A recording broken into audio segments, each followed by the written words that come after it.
How you doing? I'm good. How are Good. you? Thank you. So good to see your beautiful Good to face. see you. Hey, guess what happened to me just now? What happened? My ring light conked out.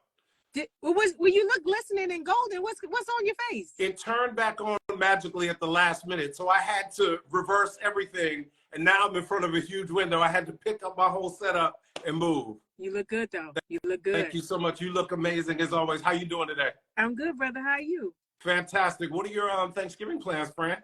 You know what? I don't have any. No, let me say this. I don't have any big plans, but I did wake up this morning and made an entire Thanksgiving meal.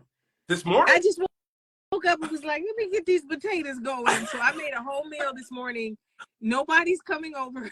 It's just me and my dad. But I literally have a full Thanksgiving meal. Fantastic. Oh my God, what'd you make? I made some pork and beans. I made some stuffing.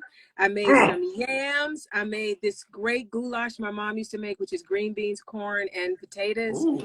I got the smoked turkey from Honey Baked Ham. And I just have to make some mac and cheese. I'm gonna do that when we're done. Oh, amazing. And that's everything. That sounds amazing. Yeah. My mouth is watering already. I got a plate for you. Yvette, yes. Thank you. Brother. Thank you. From the bottom of my heart for doing this with me today. So when you found out that I was creating a course, the first thing you did was you called me and you texted me and you said, I want to sew into your business. Yes. And you purchased the course for someone else and you are looking at it yourself. Yes. And you volunteered to do this live with me to help me get the word out. I thank you from the bottom of my heart for that. You are someone who is beloved in this business. I've always wondered, and I want to start here by asking you, how do you maintain that light in this business that can sometimes try to extinguish it out of people?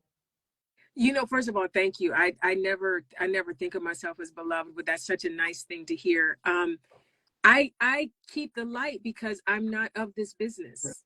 I'm in it, but not of it. You know what I mean? I see this as a beautiful job, a wonderful job that I have, but I never think highly of myself. I've never thought of myself as a celebrity or A-list, B-list. I don't know nothing about none of that. I literally am grateful to get up every day, that I'm blessed to be able to work, and I get up and I go to work, and then I come home and I take care of my dad and my dog. Like, it's just not, my ego is not tied up in being an actor. And I think everybody is important and everyone is matters. And so I don't carry myself as if I'm at some level that no one else in the world is at. We're all the same. Yeah. You know? But what about in terms of, now obviously we're here to talk about my course, being a series regular. Being a series regular. Which is all about the job, yes. as you just said. It's a job, yes. the job of being a series regular. So we're going to get very into that. But in light of your last answer, I'm curious too, just in terms of like survival skills. Yes. You know, with so much stuff coming at us sometimes in this business, I heard your answer and that makes 100% sense to me. Do you ever feel the need sometimes to change how open-hearted you are in this business to protect yourself? And if not, what is protecting you? Absolutely not. Well, God is protecting me on all sides, the top, the bottom, all around. He's with me everywhere I go. No, I'm never going to change. God made me to be someone that sees people and cares about people. And I will leave this earth being someone that sees people and cares about people. And I'm not going to let any circumstance, any job or anything change me. I actually feel sorry for people that think that there's not enough to go around and feel like they need to stab people in the back to get ahead. I have never done anybody dirty in this business. There's nobody in this business that can raise their hand and go, that doggone Yvette Nicole Brown. I will never do anybody dirty in this business. I don't lie on people. I don't lie to people. I don't take from people. I don't steal jobs. I don't do any of that stuff. I literally show up for the jobs I'm blessed to have. And when I get auditions, I call my friends and tell them that they're looking for us. I will call someone that looks just like me, who is booked over me, that books with me, and I'll be like, y'all, they looking for us down the street. Go and talk to John. Because what is mine is mine, what is yours, and nothing would make me happier than to be the reason that a friend of mine gets a job. That's a beautiful gift, to be able to be like, I'm the one that told so-and-so about that, and look at where she is now, you know? Absolutely. So I don't understand. I don't understand people that do this dirty. I don't believe in doing stuff dirty. I'm clean. Yeah, When I first started, someone said that Yeah. to me, that 90% of your jobs would come from your friends. Absolutely. So it's beautiful that you do that. And I have a wonderful network of brothers who do the same thing. Absolutely. So that being said, you know, one of the core principles of my course is being able to advocate for yourself. I think that that is such an important skill to have in this job. Why are you smiling? Because I'm so happy that you have this course, and I'm so glad that you're the one leading this course, and I'm so glad that I could sow into this course. I want to take a moment to just tell you, you are one of the kindest, most principled, talented actors working today. And anyone that takes this course from this man, you are following the breadcrumbs of a master.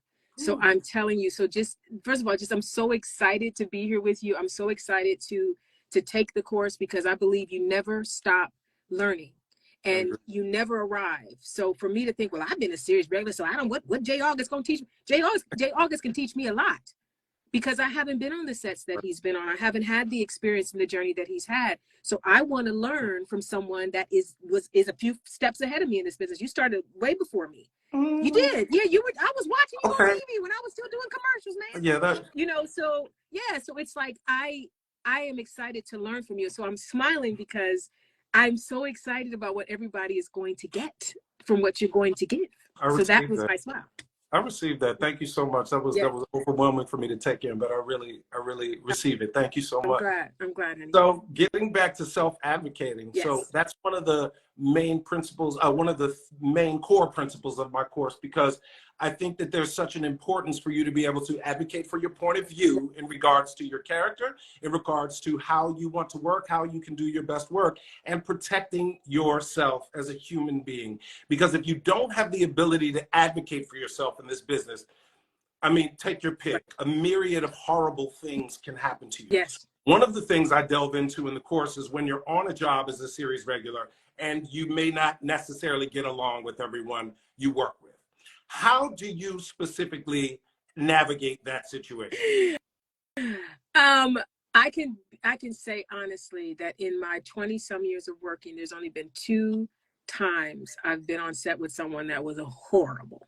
2 times. And I think those are great odds, right? Yeah. The first time we all just had to deal with it because it was a circumstance we were in, and there was nothing that could be done to stop the monster, right? Got you. The second time it happened, but we were there for each other, which was beautiful. It formed a closeness that group of actors we would never have had we not been fighting this monster together. Right. The second time it happened, I stepped to the person and let them know that their behavior was out of line and that we don't do that here. Because in my mind, your mama didn't raise you, but we're going to raise you here because you're not bringing that nonsense. Because that's because I'd been through the stuff with the other monster. Yeah. I knew what this person's behavior could do to our set. It could poison our set. And we had a beautiful set. And so I took this person aside and I let them know we don't do that here. Amen. And I believe that they were scared enough, and they did not. Thankfully, the show didn't go that long, so I didn't have to have an experience with that person very long.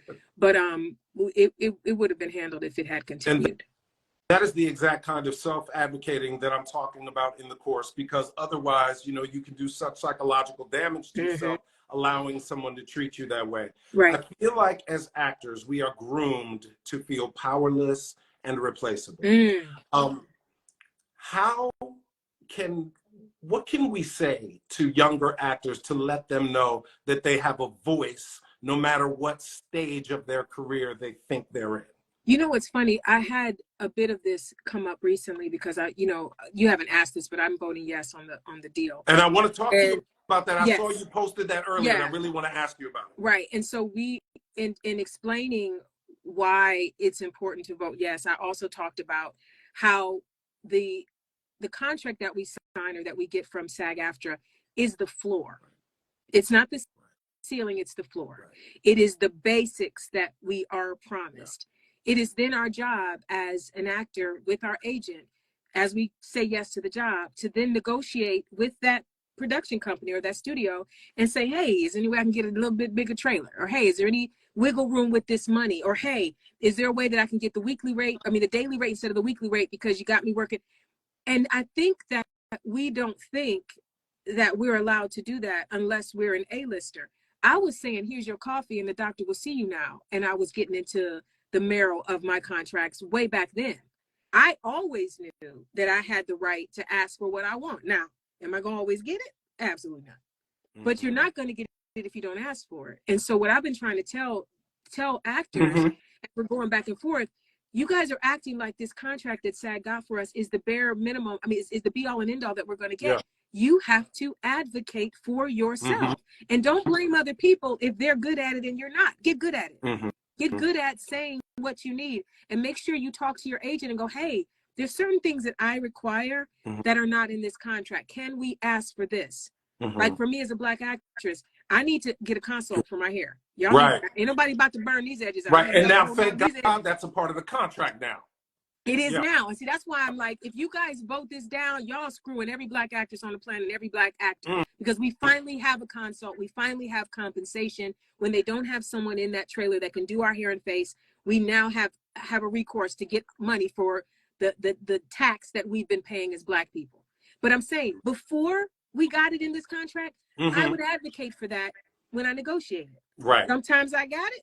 Right. Sometimes I didn't. But Same. You have a right to do it. You have to bet on you. You have to fight for you.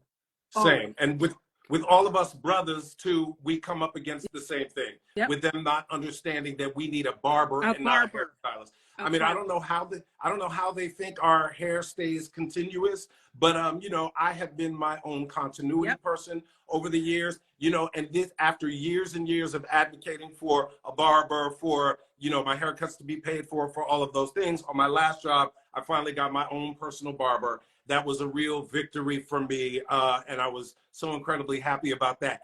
What would you say to someone who is maybe at the co-star level and they feel like if they rock the boat, they'll lose the job? What would you say to someone in that position? What I got to say, you know, I have always believed that the jobs I'm supposed to have, I'm going to have. And if I have to compromise who I am or what makes the job okay for me to keep the job, I don't even want the job. Right. You know, as we're talking about this big AI issue, there are some jobs that require nudity. And if you're someone that doesn't want to do nudity, mm-hmm. you have a choice. Either you agree to the nudity and you do right. something that's against what you want to do, or you advocate and say, I want this job, but I think it can be done without nudity. I don't want to do nudity. Now, when yep. you do that, yes, you could lose the job. But what's more important? You sticking right. to your principles, or you having a job that's making you do something you don't want to do? And the same thing applies to the AI thing. Yes, there are going to be some people that are going to lose a certain job because they don't want to be scammed. But if you feel big about not being scammed, mm-hmm. then stand up for yourself. Right. Because you got to also at some point believe that your talent is going to win out. Right. At some point, you have to believe, I'm going to stand up for this, and I believe my talent is big enough where they're still going to want to cast me. Right. And I felt that way my entire career. And sometimes I'm right. Right. And sometimes I'm wrong, but I have not regretted any job I lost because I stood up for my principles. I've Amen. Never regretted it. Amen. So, Amen. Okay, you said something earlier about being on set. Yes. And you talked about how you and the other actors on the set galvanized, came together to sort of, I don't want to use the phrase wipe out the threat, but wipe out the threat. Yeah. Who are you on set? One of the premises of the course is that there's the work of a series regular, a job of the series regular, and the business of being a series regular. And I say that part of the job of being a series regular is being a leader yes. on set. Now, that looks different for everybody. It doesn't mean that you have to, hey, everybody, let's go out on Friday and everybody walk this way. That a leader looks different for different people. Yes. But I do believe that your presence as a series regular dictates the environment to a degree. So my question is, you already explained how you kind of brought your cast together. Who are you on set? I am I just saw a great comment I had to get. Humble enough to know I'm replaceable, confident enough to know it'll be a downgrade. That's great, dear Meeson. That's amazing. Wow, that's huge. Isn't that great? That's huge. On set, I am mother hen. You know, I'm the one that makes sure everybody is comfortable. I'm the one that speaks to the background actors and make sure the guest actors know where the bathroom is and when they put out the good donuts. And I also try to be a respite. I try to be a safe haven for people. So if they have an issue or something's going on and they need someone to talk to, I try to make sure I'm that person. I will scan a room and be like, you okay? What's going on? You good? You know, because I know that sometimes when you're a guest actor or a co-star or a background actor or a stand-in, you don't feel empowered to speak up for yourself. And so I will find them. If they look a little perturbed or something's not right, I'm going to find them to make sure they're okay. And then I will advocate for them if it's something that they need that they can't get for themselves. I'll be the one to go, you know what, it's a little cold in the holding room for the background actor. I saw somebody shivering. Y'all might want to get a heater in there for those kind people. I do stuff like that. So that is exactly who I thought you would be. I love that. That's huge. Yeah. And it's so above and beyond. Oh, see, here go my ring light, but you know what, I'm a rock without it. You look good without it. What you need? All that melanin? What you don't need no ring light. Listen, everybody need a little extra light. Everybody need a little extra light sometime. Okay, so, you know, I posted something earlier today and you reposted it. Thank you so much. Yes. About 2 days ago, I had a revelation that it was ironic to me. It wasn't ironic. It was not a coincidence that I am having these conversations with other actors at a time when I feel like throughout this city, every actor in this city, as far as I know, and as far as I can imagine, is questioning the future. Absolutely. You know, we're thinking about AI. We're thinking about this contract, which you brought up. Some people are going to vote no. Some people, you know, want to vote yes, and they don't know whether they should. Self-taping has also been something that has gotten a lot of actors out of the business and may even get more out of the business. So my question to you is, you know, I know that you can't have had the career that you've had without downtime, without disappointments, without slow periods. Yes. My question to you, and for those, and I'm asking this for those out there who are questioning their existence and their existence as an actor, how do you get through those times? You know, my self-worth is not tied into being an actor. And so whether I'm working or not, it doesn't affect how I feel about me. I know that I am kind. I know that I am loving. I know that I'm funny. I know that I'm a great friend. I know I'm a great girlfriend. Like, these are things that I know about myself, and they have nothing to do with what I do for a living. Yeah. And I also, one of the greatest gifts I got was that the first show I was a series regular on got canceled 6 episodes ago. And what was the name of that? The Big House. It was Kevin Hart's first show as well. His first, Leslie Odom Jr. was on that show. Faison Love, Keith David. It was a stacked cast of amazing actors. Malcolm Barrett, and it was going to be a hit. It was going to be the thing that was going to go. And I had just bought a car. I bought a car the night before we got canceled. I drove that new car to the lot. First new car I ever had. Oh my God! What was it? If you don't mind, I got a Honda CR-V. Nice. So I drove my little Honda CR-V with the big red bow, took it to work, and they called us in to have a meeting on the living room set and told us we were canceled. And that was the greatest gift, because it taught me nothing in this business lasts. And if you are going through this business thinking that who you are is wrapped up in people knowing you or being rich or being famous or being on a billboard, you will suffer and atrophy as a human being. And so I was like, I'm Yvette from East Cleveland before I'm anything. I'm Fran's child. That's the truth of who I am. I'm God's child.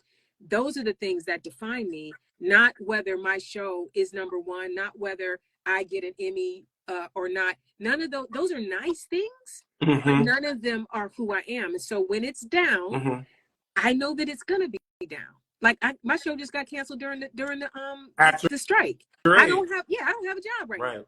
But I'm not despairing, because one, I'm from East Cleveland. I know how to save my money. Hey, so I save my money. You see, the first car I bought was a Honda, not a Come on Porsche. now. And I bought a Honda CR-V so that things went terrible, I could live in it if I had to. You got to always think about it, right? So the ups and downs of this business, I don't think too highly of myself when things are going great. I don't think that all is lost when things are going bad. It's just life. This is what life is. There's ups and there's downs. Wait till you get to my section on money. It's that people who have finished the course say that is the that section is worth the price of admission by itself. And let me just say, if anybody's interested in purchasing the course, go to www.beingaseriesregular.com. beingAseriesregular.com. Once again, Yes. www.beingAseriesregular.com. Hey, Brandy. Brandy up here. Hey, Brandy. What's up? Let me put that in the chat. You gonna pin it for me? You Oh, pin it please. when you see it. I don't know how to do that, so would you mind doing it? Yeah, I'm gonna do this. Hold on. Talk amongst yourselves. Quick question about that, what you were just saying. Did you walk into this business with that knowledge that, you know, validation comes from within, or did you learn it while you were going on about your life in Hollywood? Oh, no, I came here with that. That's some East Cleveland wisdom right there. You got to know who you are. Okay, so now you tab it. Hey, Carla's up in here. So hold what I just put and select pin. Hold it down. Yes, you got to do it now. I can't see you see www.beingAseriesregular.com. Oh my God! You know what, my friend, my you hold it partner down. on this told me to do that. Hold it but down. I don't. And then you can pin it. Okay. Scroll up and find it. Then hold on to it, and then you'll see an option. And pin it is one of the options. I hear her voice in your voice right now. She told me to do this, and she is going off right now. Like, yes. What's up, Teacher's up in here. Is that Allison? Is that Allison? How do you say her last name? Faust? Faust, like mouse. I think I just saw her. Hi, Allison. I loved Allison. Allison was the official documentarian of the strike. Absolutely. I talked about her in Variety Magazine today. Sorry, say that again? I talked about her in Variety Magazine today. Oh, very nice. Yeah, because she. Oh, when's that come out? Yes, I think it's out today. She the online version is out, and I think the print might be out tomorrow. Y'all ain't gonna be able to find this. Y'all beingAseriesregular.com. www.beingAseriesregular.com. And I put this on my page too. If you go, you can find it on my page. Thank you so much. Fran, I had to realize that in the middle of my career. Really? You know, and you know, we all get there when we get there, but long story short, I remember my career started changing. I had like a 3-year period of under or unemployment, and things started slipping away from me a little bit, just in terms of like the things that I identified myself with. And basically I learned that, you know, God took me on a journey where, oh God, I think I did. See, this is why y'all shouldn't trust me with technology. Pin comment. Okay, well, hey, I got that right. And now she is gone. I hope and then you see how janky my light is? Let's wait for Yvette to come back. Sorry, Yvette. Right.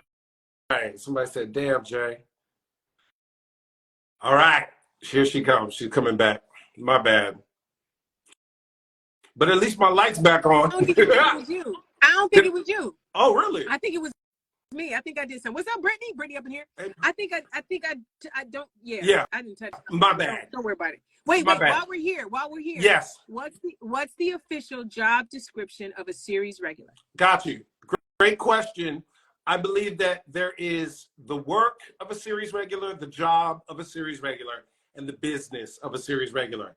The work is to take creative ownership of the role you've been hired to play and collaborate with all of the departments on the show to bring the role to life. Come on now. Then the job of being a series regular is to take on a leadership position on set, and then offset, you serve as an ambassador for the show, the studio, and the network. Come on. Positively promote them at all times within truthfulness and reason. Yes. That's the job. Then the business is to leverage that series regular into the next and to master your craft, further your career, and build financial security. Come on now. You should teach a class. You should teach a class. Ooh, that's good. BeingAseriesRegular.com. He is teaching a class, you guys. I'm telling you, this is about to be a master class. There you go. BeingAseriesRegular.com. It's going to be a master class on how to navigate this industry. And even if you have been a series regular, I see my dear daughter Mariah in here, who played my daughter in Ray. Even if you've been a series regular, there are things that you're going to learn from Jay August that will absolutely, take you to the next level. I don't know why you're worried about that light. Okay. I don't know why you're doing that to yourself. Forget it. Do that to yourself. Thank you for saying that. Ironically, I'm sorry, you're right. I'm going to leave it alone. Ironically, a lot of the people who take the course have been series regulars before. Yeah. And, you talked about, learning from me, I feel the exact same way about you. And this is why I wanted to talk to you about the course, because, I just think so highly of you. And, another thing we talk about in the course is about networking, and how I feel like networking is not the right word or the right intention. I feel like it's about building relationships. Yeah. And once you have relationships, that turns into community, no pun intended. Yes. But before I let you go, can I just ask you one more question about Absolutely. that? I see you as a pillar of the Black Hollywood community, but what's even more impressive about you is that you're a pillar of the Hollywood community. Like, you are somebody who people look to for your opinion and your thoughts on things. What role does that play, would you say, in the incredible success of your career? Like, I was looking at your IMDb, you have more credits this year alone than most people have on their whole page. What role does relationship and community building play in your, if any, your ability to work and go from series to series to series? You know what's funny? I am not a networker or a schmoozer, and anyone that's in here knows me. I'm not at the parties. Mm-hmm. I don't go to the parties. I'll go to a party that has like a philanthropy arm to it. Like, I'll go, I'll lend my face to something that matters. But as far as just like, we gonna get together, everybody getting together, that is not me. I think the greatest calling card that I have in this industry is that I'm kind. And if I'm on set, I'm going to do everything I can to make the day lighter and better. And I think that people, if I've gotten return business from people, it's been because it's like, oh, she's a nice lady to have around. And I think that is actually bigger than even talent. And that's when I talk to younger actors or new actors, I always say, you want to be on time or early. You want to make sure that you're not the problem. You want to be an asset, not a liability. You want to be kind. You want to not be a diva or an asshole. Like, no one wants to work with a jerk. And even if you're very, very talented, they might make an exception because you're very, very talented. But after a certain point, your talent and your assholeness, you don't want that to be the thing that keeps you from going forward, because you just have to be the jerk in the room. Yes. You got to keep the talent to asshole ratio it's got intact. To, yeah. And I honestly believe that my kindness has gotten me more jobs than my talent ever will. That's huge. Yeah, so that's the thing. I've never been someone that can look at someone based on what they can do for me. And I think that's what the schmoozy aspect of Hollywood is, where somebody will come in a room and they literally you're talking to them and they're looking over your shoulder. To see who else they can talk to. Right, because you're not important enough to have my full attention. So I need to figure out who's the next person that's going to get me somewhere. I don't understand that. I've never done that. And I want to have a conversation with you because I enjoy talking to you, not because you're the head of some production company. I don't know who half the people I talk to at a party even are. Right. Aside from John, who I met, by the potty plant. You know what I'm saying? And John was nice, so I talked to John all night. I don't believe in all that stuff. I'm so happy to hear you say that, because I've been asking so far. I've had 2 guests. I've asked you both that same question, because I do think that there is a false notion out there that somehow you have to go out and be seen and network and do all of this stuff. And it's the people who are seriously working that don't make an effort to do that, or not. But they don't have the time. Right. Because exactly. You got a 5 a.m. call, you're going to be drinking margaritas at midnight. You better be home learning some lines. Absolutely. There's no time. And listen, what we've heard recently in the news is them parties. You really don't want to be at that party anyway. You be there, a freak off and jump out. Okay. Go to your parties. Don't go to your parties. Okay, and if you go, advocate for yourself.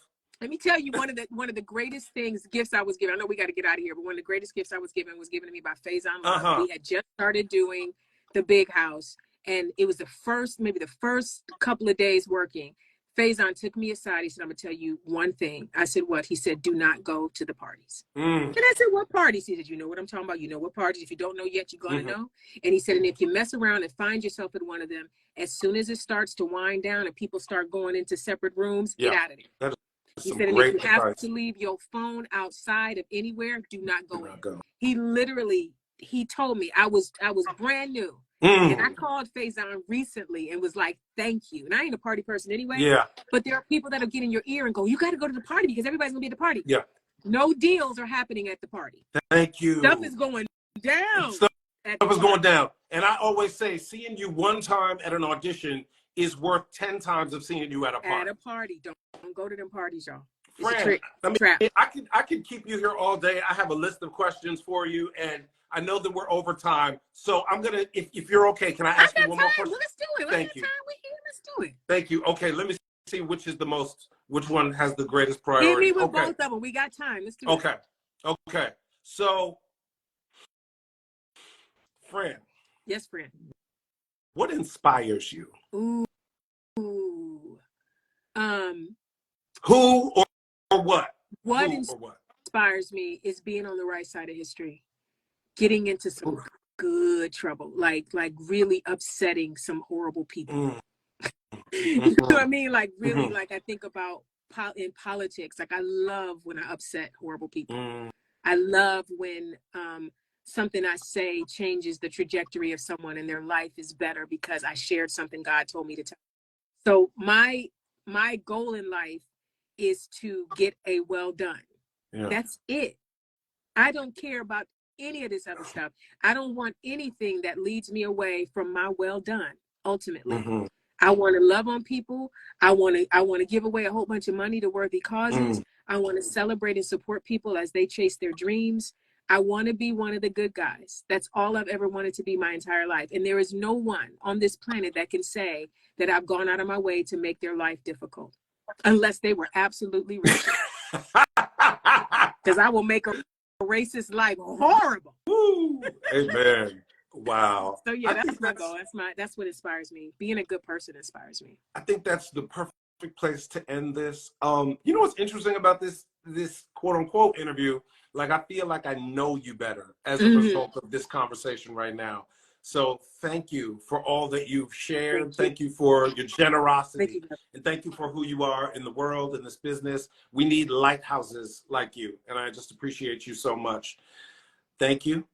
Everybody, go to www.beingaseriesregular. I got to do it. Yes. You guys, I said it when we got in here. Anyone that wasn't here when I got in here, J. August Richards is the best person to take this course from. I am not getting paid a doggone thing to say this. In fact, I paid to say this. I paid for the course. I tried to give it to her for free, y'all. She demanded to pay for it. I paid for this course because one, I wanted to sow into this brother's gift and into his business. But I also want to make sure you guys know that when I got in here to speak about it, I could speak about it honestly and say, this is worth your money. If you are trying to be in this industry and you're trying to build and become a series regular and have a long-term career, or if you just want to know more about an entertainment industry that you love, take this course. J. August is one of the good guys. He has lived this life. He has excelled at this life. He knows where everybody is buried. He's worked with just about everybody and just about every network at this point. Take this class from him. www.beingaseriesregular.com. Again, I don't get paid nothing to say this. I'm saying it from my heart. John Hodgman's in here. Hey, John. That was a super major ringing endorsement. Absolutely. Thank you. I know. I only wish my light was working at this time, but you know what? You don't need no light. Your melanin shines. Your melanin shines. I'm just kidding. Friend, thank you so much. Have a wonderful Thanksgiving. You too. Thanks for having me. I'm just grateful, so grateful to you. Thank you. Take care. Bye. Mwah.